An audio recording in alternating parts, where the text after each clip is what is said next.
네, 오늘 이렇게 시내에 나와가지고 시민들 만나뵈니까 참 좋고 날씨도 좋아가지고 더 기운이 납니다. 예, 지금 선거운동 이제 최고조에 달하고 있는 상황 속에서 오늘부터 이제 수도권에서의 일정을 강화하면서 수도권 민심에 다가서기 위한 노력을 하겠습니다. 지금 수도권을 중심으로 해서 이재명 후보의 비현실적인 공약에 대해 가지고 문제의식을 가진 유권자가 늘어나고 있습니다. 특히 젊은 세대 같은 경우에는 이재명 후보의 무책임한 재정에 대한 관점 때문에 앞으로 살아가면서 엄청난 재정 번함을 떠안을 수 있는 그런 세대입니다. 더더욱 그래서 문제의식을 많이 갖고 있는 것 같고 저에게 SNS나 여러 경로를 통해 가지고 정말 고민 끝에 이번에 4번을 찍기로 했다 이렇게 말씀하시는 분들이 늘어나고 있습니다. 저는 앞으로 우리가 가장 오래 살아가서 대한민국을 지켜야 하는 세대가 이준석의 지지가 몰리고 있다는 것은 가장 미래지향적인 후보가 누구인지를 보여주는 것이다 이렇게 생각합니다. 미래를 위해서 이런 선택을 해준 젊은 세대의 지위를 이어서 기성세대도 비슷한 판단을 해줄 것이라 생각하고 기다리겠습니다. 질문. 예, 지금 있습니다. 홍준표 전 시장의 그 온라인 스포 플랫폼에서 내주신 그 후보를 사실상 지지하는 것 같은 그런 메시지 좀 어떻게 보시는지? 저는 홍준표 대표님이 하와이에서도 나라 걱정을 참 많이 하시는구나 이런 생각을 하고 국민의힘의 특사단이나 이런 분들이 뒤늦게 가가지고 홍준표 대표에게 접촉해 보려고 했지만 이번 선거를 통해서 젊은 세대가 하나의 주축으로 올라서야 된다는 그런 홍준표 대표의 관점은 흔들림이 없는 것 같습니다. 그래서 청년의 꿈 플랫폼에서 이렇게 댓글로서 본인의 의사를 밝혀주신 것과 더해가지고 오늘 아침에 제가 일어나 보니까 카카오톡으로 저에게 또 메시지를 여러 가지 조언을 보내주신 바가 있습니다. 그렇기 때문에 이번 선거에서 홍준표 대표님이 관심 있는 것은 결국 본인이 그렇게도 항상 돕고 싶었고 본인이 항상 고맙다고 표현했던 젊은 세대가 흔들림 없이 새로운 정치 체제를 구축하는 데 나서달라 이런 의미로 전 받아들이고 있습니다. 그래서 선거 과정에서 이렇게 명시적으로 지지 의사를 밝혀주신 홍준표 대표님께 감사드리고 항상 홍준표 대표가 구현하고 싶었던 정치를 제 정치 안에 담아낼 수 있도록 하겠습니다. 저 구체적으로 무슨 조언을 해주시던가요? 저한테 잠깐만요. 제가 정확히 읽어드리긴 좀 그런데 한번 풀어가지고 설명해 드릴게요. 저한테 이준석에 대한 투표는 사표가 아니라 한국 정치의 미래에 대한 투자다 이렇게 그때 청년의 꿈에 올리신 것과 동일하게 말씀하셨고요. 그리고 양당 기득권 정치를 타파하는 것이 국민들의 기대다. 그리고 그래서 이준석에게 투표하는 것이다 라고 이렇게 말씀드렸습니다. 그래서 이 두 가지 메시지 저도 공감하고 이걸 실현하기 위해서 선거 앞으로 남은 기간 동안에 사력을 다해서 열심히 뛰겠습니다. 네, 김문수 후보가 사전 투표 참여하겠다는 입장 내는데 이제 후보님께서 어떻게 보시는지? 제가 방금 전에 페이스북에다가 저는 생각이 맞는 사람들이라면은 단일화를 꼭 했으면 좋겠다 이렇게 올렸습니다. 근데 그러면서 제가 올렸던 것이 적어도 지금 부정선거에 대해서 의견이 비슷했던 세 후보 황교안 그리고 김문수 그리고 이재명 후보는 단일화해도 좋다. 왜냐하면은 그런 선거 공정성이라는 것을 의심하신 공통의 이력이 있기 때문이다 이렇게 말씀드렸는데요. 저는 그 외에 나머지 단일화에는 전혀 관심이 없습니다. 앞으로 남은 기간 동안에 이재명 그리고 황교안 그리고 김문수 이 세 분이 부정선거라는 공통 관심사를 가지고 단일화할지 지켜보겠습니다. 저 오늘 이재명 후보가 개혁신당의 국민의힘 아류라며 이준석 후보가 김문수 후보가 내란 단일화 이룰 것이라고 재차 평가하고 전망했는데 이에 대해서 좀 어떻게 보십니까? 민주당이 그래서 안 되는 거고 믿을 수 없는 사람들이라는 겁니다. 당장 12월 3일 그들이 주장하는 내란이 터졌을 때 개혁신당은 항상 범야권으로서 함께해야 된다라면서 했던 그들의 말들이 무수히 남아 있습니다. 선거가 되어가지고 그들이 조금 최근에 이재명 후보의 실수로 인해 가지고 수세에 몰리게 되자 바로 이제 개혁신당이 국민의힘의 아류라는 식으로 이제 이야기하는 것은 이들이 정말 믿지 못할 세력이라는 것을 의미하는 것이다 이렇게 생각합니다. 그래서 이재명 후보는 본인이 엉뚱한 데서 사고 쳐놓고 개혁신당한테 화살을 돌리지 말아라 이렇게 말씀드리겠습니다. 제가 지난 토론에서 먼저 물어봤습니까? 제가 호텔 경제학에 대해서 첫 번째 토론에서 물어본 다음에 본인이 부들부들하다가 두 번째 토론에 갑자기 루카스 차이제라는 공산주의자를 들고 와가지고 해명하려다가 또 대형 사고 친 거 아니겠습니까? 누가 시흥시에 가가지고 거북섬에 그런 웨이브파크 때문에 상처 입은 상인들 앞에서 그거 자기 웨이브파크 유치하느라 잘했다고 누가 그런 말 하라고 강제했습니까? 본인이 가가지고 말실수는 다 하고 다니면서 나중에 부들부들 떨면서 개혁신당에게 비판을 하는 것은 저는 도대체 무슨 초식인가 싶습니다. 이런 식의 이재명 후보의 정치가 과연 앞으로 트럼프 대통령 같은 사람에게 통할 것인지 우리 국민들이 한번 판단했으면 좋겠습니다. 무격다짐으로 언론 협박하고 그리고 사법부 협박하고 그러면서 폭세무민하는 방법으로 트럼프랑 관세 협상할 수 있겠습니까? 그렇게 하다가 오히려 트럼프한테 조롱이나 안 당하면 다행입니다. 저는 이런 이재명 후보의 방구석 여포와도 같은 정치 빨리 종식해야 된다 그렇게 생각합니다. 예. 네, 민주당에서도 거북선 관련해서 낙선목적 허위사실 유포로 고발한다고 하는데 막고발 계획이 있으신지. 저희는 이재명 후보가 명시적으로 그 부정선거에 대해서 토론회에서 의도적으로 허위 발언을 했음에도 불구하고 정치의 사법화를 막기 위해서 고발하지 않겠다는 입장을 이미 밝힌 바가 있습니다. 민주당은 지금 거북섬 관련한 논란이 커지는 것을 막기 위해 가지고 입막음을 시도한 것으로 보이는데요. 거북섬 관련해 가지고 뭐 거북섬 그거 아시죠? 이렇게 하면서 본인이 시작했던 발언이기 때문에 거북섬에 대한 통칭 얘기를 한 것으로 볼 수 있고 저는 이 부분에 대해 가지고 뭐 제가 한 10분 만에 제가 그 부분에 대해서 더 상세하게 설명하기 위해서 거북섬에 그런 웨이브 파크라는 얘기까지 추가하기 했기 때문에 저는 뭐 거기에 대해서 오해 소지가 전혀 없었다라고 생각합니다. 그리고 제가 사진 올린 것처럼 본인이 뭐 평소에 들고 다니는 것도 아닌데 시흥에 가서 누가 준비했는지 모르겠지만 거북 등짝 인형까지 들고 이렇게 했다는 것은 거북이 거북섬에 대한 얘기를 하고 싶었던 것 같은데 뭐 본인의 그런 의도가 오히려 있지 않았을까라는 생각입니다. 뭐 이재명 후보 지금 다급해가지고 여기저기 난사를 하고 있는 것 같은데 예, 뭐 참 안타깝습니다. 예. 한 가지만 더 질문드리겠습니다. 오늘 김문수 후보가 이준석 후보의 단일화를 위한 전략을 추진하겠다고 말했는데 이제 연락 온 게 있는지 궁금하고 만약에 단일화 방식을 전혀 검토할 생각이 없으시다면 이제 김문수 후보가 단일화가 아니라 뭐 사퇴담가 이런 거를 조금 계획을 전혀 없습니다. 오늘 아침에 일어나 보니까 핸드폰에 제 다 차단해놨기 때문에 국민의힘의 의원 한 4분 정도가 안부 전화인지 어떤 목적인지 모르겠지만 연락을 해오셨던데 전혀 콜백이나 이런 거 하지 않았습니다. 지금 시사회 정도까지 올라오긴 했는데 네. 목표가 생각보다 적다는 지적이 있는데 다음 주는 혹시 목표라든가 사실 어떻게 보는지 2차 토론에 따른 여론조사가 아마 어제 오늘까지 이제 진행됐을 거라 생각하고요. 그러면 내일부터 아마 내일과 모레 발표되는 조사에서 2차 토론에 여파가 좀 나오지 않을까 생각합니다. 저는 국민의힘에 있는 사람들이 참 딱한 게요. 솔직히 이번 선거운동 기간이 시작되고 나서 이재명 후보가 저렇게 당황해가지고 날뛰게 만든 사람이 누굽니까? 바로 이준석이 1차 토론과 2차 토론에서 이재명 후보의 허접한 경제관이나 아니면은 혹세무민하는 그런 정책들을 짚어내면서 이재명 후보의 무능이 증명되기 시작한 거 아니겠습니까? 거기에 어부지리로 얹혀가는 주제에 계속 단일화 프레임 같은 걸로 정치 혼탁하게 하지 말고 이 판에서 빠져주십시오. 너무나도 지금 답답합니다. 지금 이미 국민의힘 옆에서 자꾸 도움이 안 되는 얘기를 하지 않았다면은 이재명 후보 이미 40% 초반대까지 지지율이 떨어졌을 텐데 국민의힘은 자꾸 이재명 후보가 수세에 몰릴 때마다 단일화 담론으로 이재명을 돕고 있습니다. 정말 이 사람들은 전략도 없고 이재명 도우미를 자처하는 것 같은데요. 당장 이재명 후보가 수세에 몰려 있다가도 국민의힘이 계속 단일화 무쇠 같은 행동을 하니까 이재명 후보가 기고만장해가지고 뭐 거기도 망상에 찌들어가지고 이준석이 뭐 단일화 할 거라느니 이런 얘기로 지면상을 도배하고 있지 않습니까? 국민의힘이 마이크 끄는 것부터 이재명 후보의 몰락은 가속화될 겁니다. 제발 도움이 안 될 거면 가만히 계셨으면 좋겠습니다. 네, 오늘 국민의힘에서 남녀 불문 군 가산점 제도 도입을 공약했는데요. 그거에 대해서 어떻게 보십니까? 저는 군 가산점 제도를 실질적으로 도입하기 위해서 그 앞에 과거의 총선 때 여성 희망 복무제 같은 전조 단계에 있는 그런 공약들을 제안한 바가 있습니다. 지금 군 가산점제에 대해서 이재명 후보와 토론하면서도 사실 김문수 후보가 제대로 명확히 밝히지 못했거든요.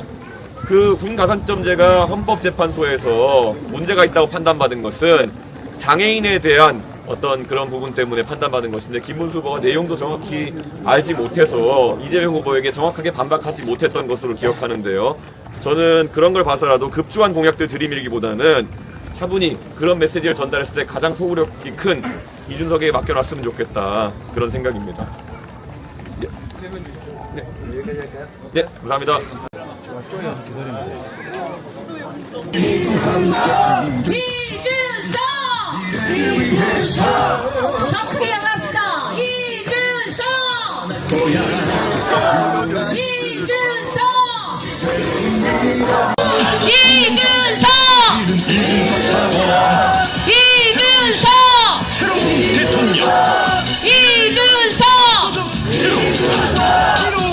북한에서 3자 구도로 당당하게 국회에 입성한 그 성실함으로 대한민국을 곳곳으로 훑고 다니는 그 유능한 정신력으로 이제부터 여러분과 함께합니다. 여러분 큰 박수 주십시오. 이준석입니다. 유능한 이준석, 우리 모두 함께 이준석 4번. 예, 이렇게 또 오늘 시내에 와가지고 이 많은 분들을 뵈니까 정말 좋습니다. 정말 날씨도 너무 좋죠?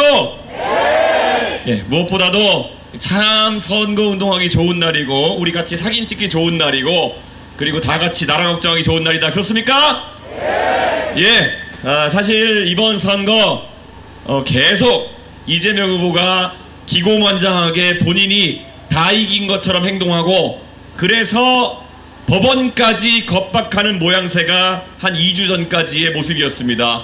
그런데 TV토론 시작되니까 바로 이재명 후보의 민낯이 드러납니다. 그렇지 않습니까? 도대체 대한민국의 중요한 위기 속에서 경제라든가 아니면 사회에 대한 여러 가지 해법을 준비해 온 것을 보면 얼마나 대한민국을 사랑하는지 알 수 있습니다. 그런데 어떻게 지난 일주일 동안 이재명 후보는 딱 한 가지 호텔 경제학 붙들고 대한민국을 혼란에 빠뜨리고 있습니다. 여기 계신 분들, 대한민국의 미래를 이끌 경제정책이 결제했다 취소하는 호텔 경제학이어서 되겠습니까? 저는 이렇게 생각합니다. 우리 대한민국 지난 산업화와 민주화의 과정을 겪으면서 정말 견실하게 성장해 왔습니다. 우리가 성장해온 방식이 무엇이겠습니까? 미래를 위해서 열심히 노력하면서도 한 푼 두 푼 아껴가지고 저축해서 우리 다음 세대를 위해서 더 나은 것을 물려주겠다는 생각으로 견실하게 한 단계씩 밟아온 것이 대한민국의 과거였고 우리 성장의 원동력이었습니다. 어느 누가 대한민국이 앞으로 성장하는 데 있어서 이재명 후보가 말하는 것처럼 빚내서 미래를 땡겨와서 쓰는 것이 성장의 길이라고 이야기하겠습니까? 여러분, 앞으로 대한민국 성장하는 방법은 한 발 한 발 차근차근 사다리를 밟아 올라가서 우리가 바라는 성장을 만드는 것이다. 이 말에 동의하십니까? 대한민국이 지금 직면한 문제가 무엇이겠습니까? 트럼프 대통령은 통상 압력을 가중시키고 있고 중국은 과학기술 패권 경쟁에서 우리를 무섭게 쫓아오는 것을 넘어서 우리보다 앞서가는 분야도 많습니다. 그렇다면 우리가 이 경쟁에서 이기고 대한민국을 산업화, 민주화 그 다음 단계로 끌고 나갈 수 있는 방법은 인재를 통한 성장입니다. 대한민국의 젊은 세대가 조금 더 열심히 공부하고 조금 더 생산성을 높이고 조금 더 효율을 높여서 AI와 로봇이 잠식해가는 미래를 대비할 때 그때 우리에게 답이 있는 것입니다. 그러기 위해서 저는 말씀드립니다. 자, 제가 유세차에 올라갈 때마다 하는 이야기가 있습니다. 저희 아버지 어머니 40년 전에 지하철 4호선 종점 서울시 노원구 상계동에 자리 잡으면서 여느 상계동의 가정처럼 꿈을 꿨습니다. 그 꿈이 무엇이냐? 당신들이 사는 삶보다 더 나은 삶을 다음 세대에게 물려주겠다는 그런 믿음이었습니다. 그러기 위해서 저희 부모는 선택했습니다.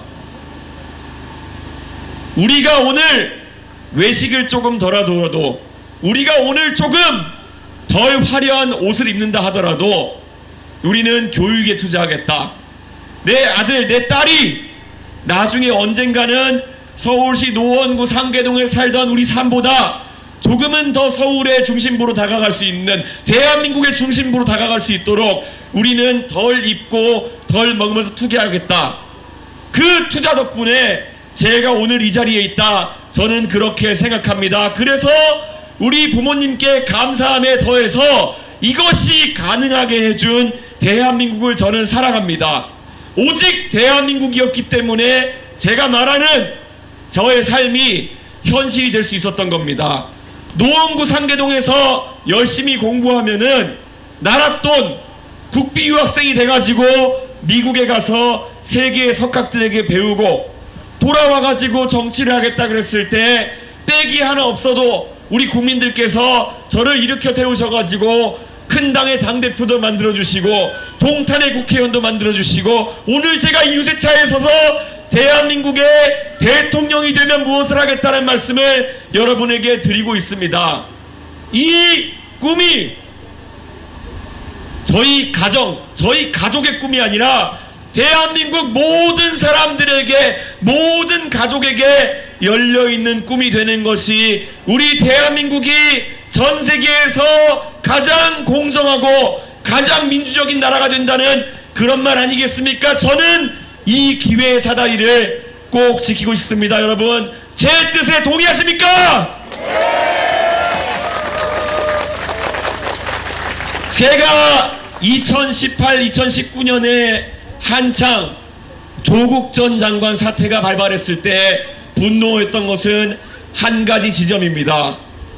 저는 저희 가족이 그랬던 것처럼 누구나 가장 높은 곳을 꿈꿀 수 있는 그런 세상이 대한민국의 본질이라고 생각했습니다. 누구든 노력하면은 가장 높은 곳에 올라갈 수 있다. 그 꿈이 꺾이지 않아야지 우리 아이들이, 우리 손자 손녀들이 더 열심히 공부하고 노력하는 겁니다. 그런데 그때 우리 아이들에게 가재, 붕어, 개구리가 돼도 잘 살 수 있다. 가붕개가 돼도 잘 살 수 있는 세상을 만들겠다. 이게 민주당과 저쪽의 철학이라면은 저는 동의하지 않습니다. 누가 대한민국의 국민들에게 너는 용이 될 운명이요, 너는 가재, 붕어, 개구리가 될 운명이요, 이것을 이야기한단 말입니까? 저는 대한민국의 어떤 가정에서도, 어떤 가족에서도, 어느 도시에 사는 가족에서도 누군가는 용이 되겠다는 꿈을 꾸는 아이가 자라나야 그것이 공정한 대한민국이라 생각합니다. 저는 제 다음 세대가 가재, 붕어, 개구리가 되는 삶에 만족하지 않았으면 좋겠습니다. 여러분, 이준석을 뽑으시면은 여러분의 가족, 여러분의 손자, 손녀, 아들, 딸이 그 꿈을 꾸게 될 것입니다. 하지만 이재명 후보가 약속하는 삶, 그것은 제가 늘 경고했던 것처럼 너희에게 돈을 줄게, 너희에게 정말 배급을 줄게라고 하는 것과 비슷한 그런 개념입니다. 그런 상황 속에서 어떻게 다들 공부하고 노력해가지고 더 높은 것을 꿈꿀 수 있겠습니까? 저는 이번 선거를 통해서 대한민국 국민들께서 보여주셔야 한다 생각합니다. 우리가 바라는 것은 공정한 기회의 사다리이고 그 기회가 살아있기 위해서 기호 4번 개혁신당으로 소신 있는 투표를 하겠다, 이걸 보여주셔야 됩니다. 여러분 동의하십니까?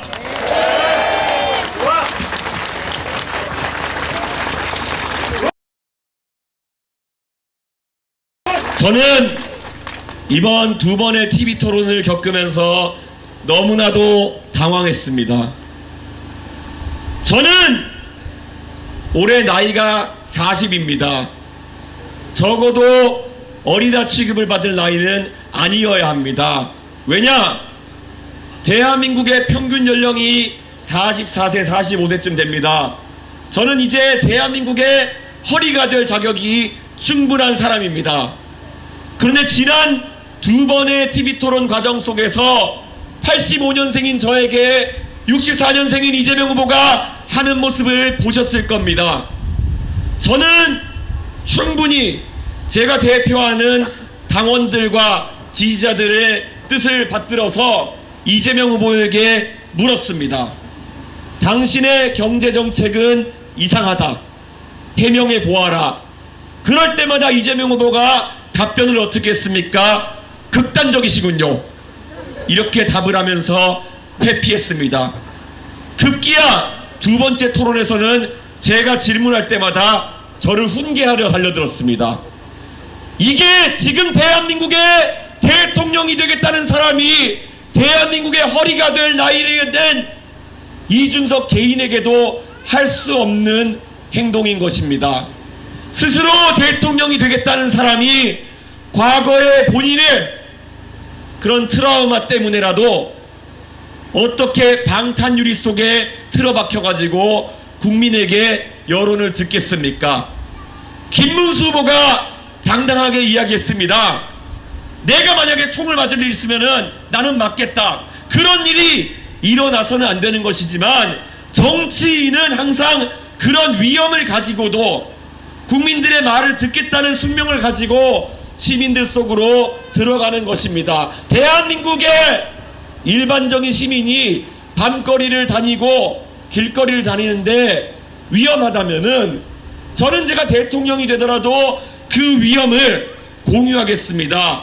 저는 대한민국의 대통령이란 국민들의 선택을 받아서 중요한 결정을 내리는 것을 위임받은 자리이지 절대 국민과 괴리되어 가지고 따로 사는 사람이 아닌 것입니다. 저는 대한민국의 대통령이 되면은 오늘 그런 것처럼 항상 여러분과 가까운 위치에서 소통하고 여러분과 사진 찍고 여러분의 정책 제안을 받아들이는 그런 대통령이 되겠습니다.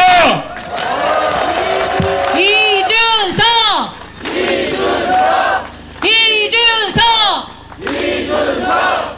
과학기술 우리가 아무리 강조해도 부족함이 없습니다. 앞으로 이 과학기술 패권 경쟁에서 뒤처진 나라는 산업도 발달하지 못할 것이요 미래 경쟁에서 빠지게 될 것입니다. 그래서 저는 AI 산업을 발전시키기 위해서는 교육에 대한 무한한 투자가 필요하다. 규제를 덜어내야 된다. 만약에 실리콘밸리에서 할 수 있는 사업이라고 한다면 대한민국의 테헤란노와 가산 디지털 단지 판교밸리에서도 할 수 있어야 된다. 규제를 없앨 것을 주장하면서 규제 기준 국가제를 이야기합니다. 그런데 이재명 후보는 뜬금없이 100조 투자하겠다 이런 이야기를 합니다. 우리가 가계부를 써봐도 우리가 한 달 정산하고 나면은 절대 100단위로 떨어지지 않습니다. 몇천원 몇만원 단위로 알뜰살뜰하게 써야 되는 것이 우리의 가계부입니다. 그래서 덜렁 100조 이야기하길래 제가 국민을 대표해서 TV토론 자리에서 물었습니다. 100조 도대체 어디에 쓰겠다는 거냐 이렇게 물었는데 이재명 후보 빙빙 돌리더니 답변을 사실상 하지 않았습니다. 국민 여러분 100조면 어떤 돈입니까? 우리나라 인구 5천만 한 사람당 200만원 가까운 돈입니다. 4인 가족이면 800만원 가까운 돈입니다.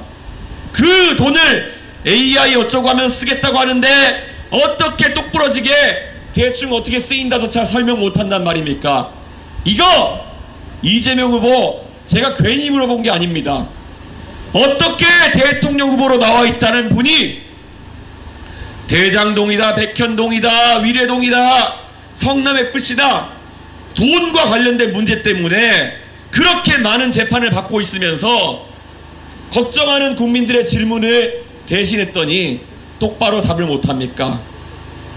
이 돈이 많이 투입되는 곳에는 꾼들이 꼬이게 마련입니다.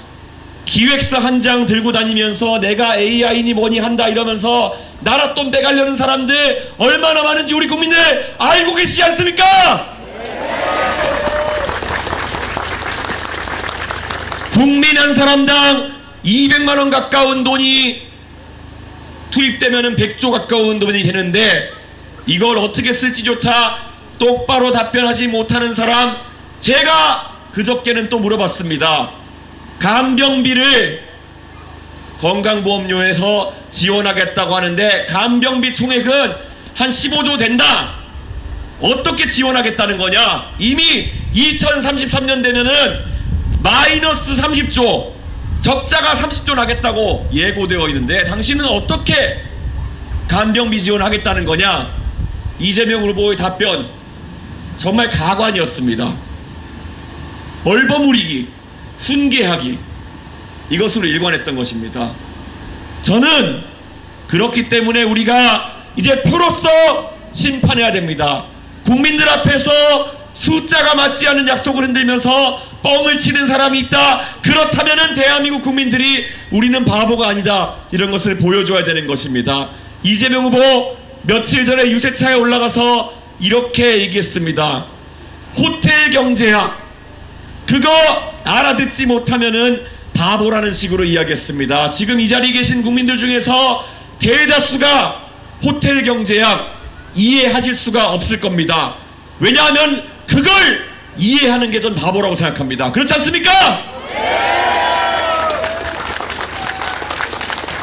자신이 국민에게 정책을 이해하고 그것을 국민들이 잘 받아들이지 못한다면은, 정상적인 정치인이라고 한다면은 더더욱 세심하게 국민들에게 설명하고, 이것은 이렇습니다. 제가 보충해서 이렇게 말씀드리겠습니다. 아직도 이해가 부족하다면 제가 더 설명드리겠습니다. 하는 것이 정치인의 기본적인 자세여야 될 것입니다. 그런데 내 말을 못 알아들으면은 그런 사람들은 바보다, 이렇게 내지르고, 급기야는 그저께 토론에서는 혼자 부들부들 하더니만은 루카스 자이제라는 사람을 아느냐고 저한테 물어봤습니다.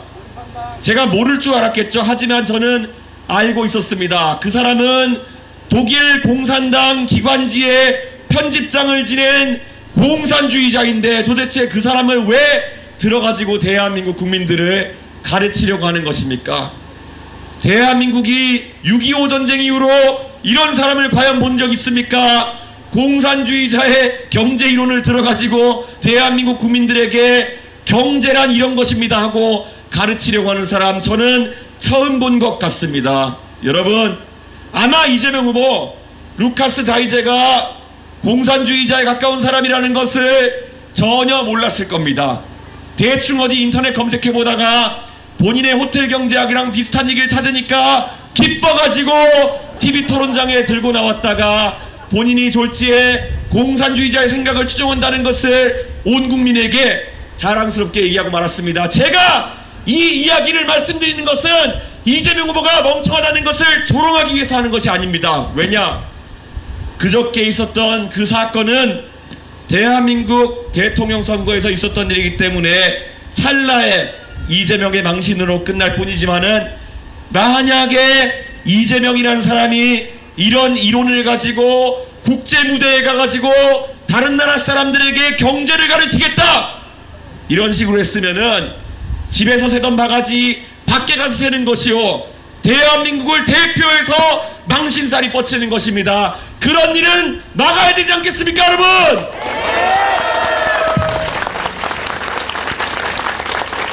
TV 토론장에 나와가지고 기고만장해가지고 지난 2번의 토론 동안 이재명 후보가 망신살을 산 것이 벌써 몇 가지입니까? 트럼프 대통령, 그분 똑똑한 분입니다. 그분 미국의 아이비리그 유펜에서 경영학을 공부했던 사람입니다. 그 사람한테 가가지고 이재명 후보가 어설픈 호텔 경제학으로 트럼프에게 경제를 가르치려 하다가 망신사는 모습 우리는 볼 수가 없습니다. 그걸 묵인해서는 안 되는 겁니다. 그런데 이재명이란 사람은 기고만장하기 때문에 뽑히면 그런 사고를 치고 말 것입니다. 그 다음에 만약에 트럼프랑 협상이 잘 안 되면은 어떻게 하겠습니까? 국내에서 하던 대로 하겠습니까?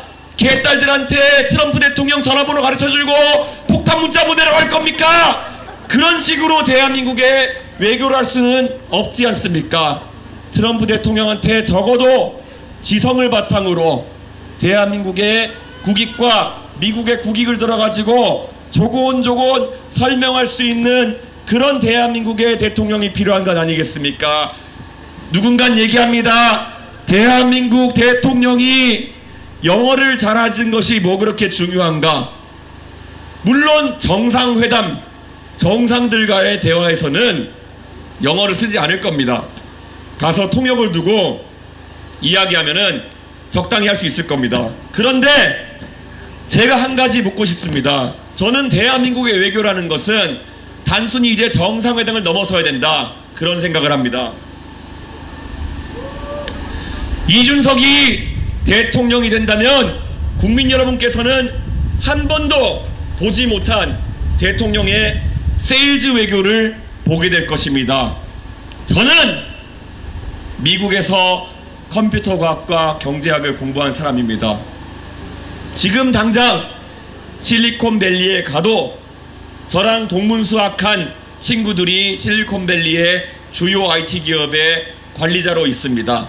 가장 대표적인 예로 페이스북, 그 창업자 중에서 더스틴 모스코비츠나 아니면 또 앤드류 맥컬럼, 이런 사람들은 과거에 저랑 같이 하버드 대학교에서 컴퓨터 고치는 아르바이트를 같이 했던 사이입니다.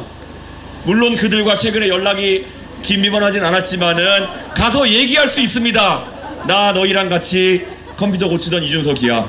예, 얘기할 수 있는 겁니다. 그리고 뉴욕에 가도 저랑 같이 동문수학했던 친구들, 주요 투자은행에서 지금 중요한 역할을 맡아서 일하고 있습니다.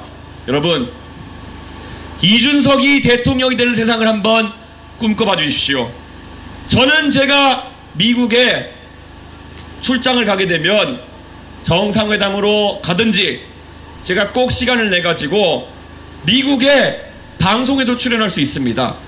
블룸버그, CNN, 팍스뉴스, CNBC 어디든 출연해가지고 대한민국의 세일즈를 할 수 있습니다. 바로 영어로 할 수 있습니다. 이것이 가져다주는 효과, 여러분 무시 못할 것입니다. 대한민국의 지도자가 미국 국민들에게 대한민국의 생각을 바로 알릴 수 있다는 것, 그것은 엄청난 장점이 될 것입니다. 정상회담은 통역을 두고 할 수 있을지 모르겠지만은 방송 출연은 직접 영어를 할 수밖에 없는 것입니다. 오직 이준석을 뽑았을 때 가능합니다. 그리고 기업인들을 만나서도 바로 다이렉트로 얘기할 수 있는 사람, 바로 저 이준석입니다. 저는 대한민국의 대통령이 되면 불철주야 열심히 뛰어서 대한민국이 국제사회에서 항상 빛날 수 있도록 제가 모든 것을 쏟아붓겠습니다. 여러분 기대되지 않습니까? 이준석!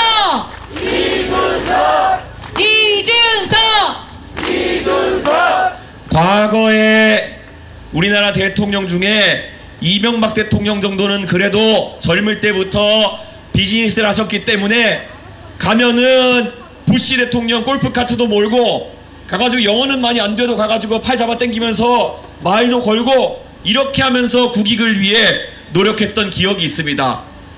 그런데 우리 문재인 대통령 기억해 보시면은 가셔가지고 외교 현장에서 꾸벅꾸벅이 졸다가 이렇게 나오신 적도 있었던 거로 기억하고, 윤석열 대통령은 심지어 가서 바이든 대통령 면전에서 몇 마디 못하다가 내려오면서 바이든 욕하다 걸린 거 아닙니까 여러분? 그런 게 대한민국 외교의 대표적인 장면이 되어서는 안 되는 겁니다. 우리나라 대통령이 언젠가는 그런 다자간 외교 무대에 가서 상대 정상의 팔을 잡아 이끌면서 빠른 시일 내에 한국에 좀 와라, 같이 한번 우리 외교 한번 해보자, 이런 얘기하는 세상, 그게 바로 여러분이 투표해 주시면은 열흘 뒤에 대한민국입니다. 투표해 주시겠습니까?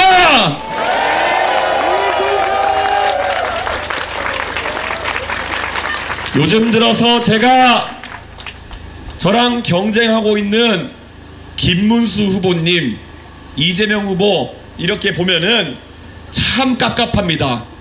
저도 나름 제 첫 대선 도전이고 이번에 당선돼야 되는데 옆에 경쟁하시는 분들 보니까 제가 도저히 왜 이런 분들과 경쟁하고 있나 하는 생각이 들기도 합니다. 당장 나와 있는 후보들 중에서 왜 저만 전과가 없습니까? 물론 우리 김문수 후보님 민주화 운동, 노동운동 과정 속에서 몇 가지 전과가 생긴 건 알고 있습니다. 그런데 방역수칙 위반을 왜 하셨습니까? 그리고 또 우리 이재명 후보님, 거기는 민주화 운동도 안 하신 것 같아요. 그런데 왜 이렇게 자잘한 전과가 많습니까? 음주운전부터 시작해가지고 검사 사칭 사건에는 왜 껴 계십니까? 무고는 또 왜 껴 계십니까? 저는 이런 것들을 보면서 깝깝합니다. 대한민국의 국민들이 적어도 대한민국의 대통령을 뽑는다는 것은 지도자를 뽑는 것이고 나중에 자라나는 우리 아이들에게 이야기할 수 있어야 될 거 아닙니까? 야, 나중에 자라가지고 우리 대통령만큼 되라, 이런 얘기 하려면은 반듯하게 우리가 자랑할 수 있는 사람이 대통령 돼야 되는 거 아니겠습니까? 주변에 만약에 아직까지 고민하고 계신 분이 계시다면은 이거 한번 물어봐 주십시오. 본인들의 아들, 딸, 손자, 손녀들에게 나중에 이재명처럼 살아라, 이런 이야기 할 수 있겠습니까? 그러면 안 되지. 목적이 모든 수단을 정당화하고 검찰개혁 따위만 외치면은 본인이 어떤 잘못을 하더라도 다 면죄부를 줘야 되는 세상이 바로 우리가 다음 세대에게 보여줘야 될 세상입니까? 저는 아니라고 생각합니다. 얼마 전까지 윤석열 대통령을 옹호하면서 그 정권의 장관으로 계시다가 바로 대선 후보가 되어가지고는 아직까지도 전광훈 목사나 윤석열 대통령과 깔끔한 단절을 하지 못하는 후보가 대한민국의 계엄 이후의 대통령이 된다면은 우리가 과연 민주주의가 회복되었다는 말을 할 수 있겠습니까, 여러분? 이번 선거에서 우리는 이제 소거법을 쓸 수 있습니다. 계엄에 찬동했던 세력 안 됩니다. 40여 년 만에 계엄을 발동한 소위 내란 세력 절대 집권해서는 안 됩니다. 하지만 돈 퍼주겠다고 하면서 재원 마련 대책 하나도 없는 우리나라에 30여 년 만에 IMF와도 같은 환란을 가져올 만한 환란 세력도 절대 집권해서는 안 됩니다. 내란 세력을 상징하는 김문수 후보와 환란을 획책하고 있다고 제가 이야기하는 이재명 후보, 둘 다 선택지에서 지워야 될 때가 왔습니다. 그러면 남아있는 후보는 이준석이다. 여러분 동의하십니까?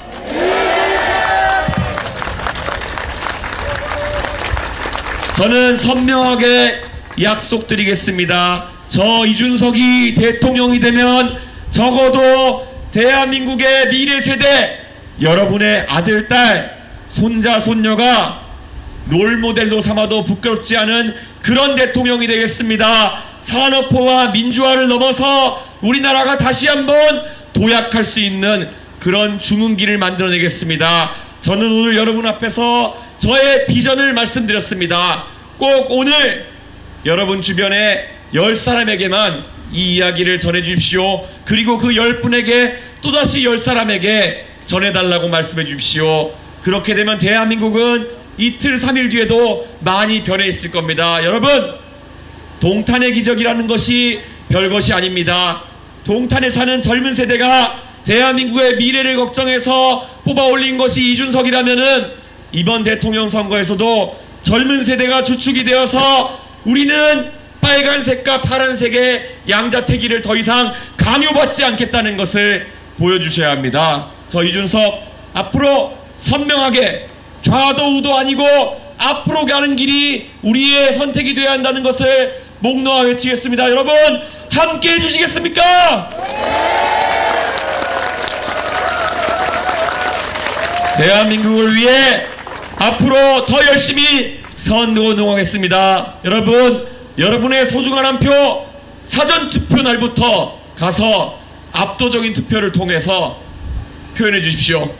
제가 대통령이 되어서 첫날부터 능숙하게 대한민국을 한 단계 업그레이드 시켜서 보답하겠습니다. 감사합니다. 열심히 하겠습니다. 여러분 우리 이준석 후보에게 다시 한번 큰 함성 보내주십시오. 개혁신당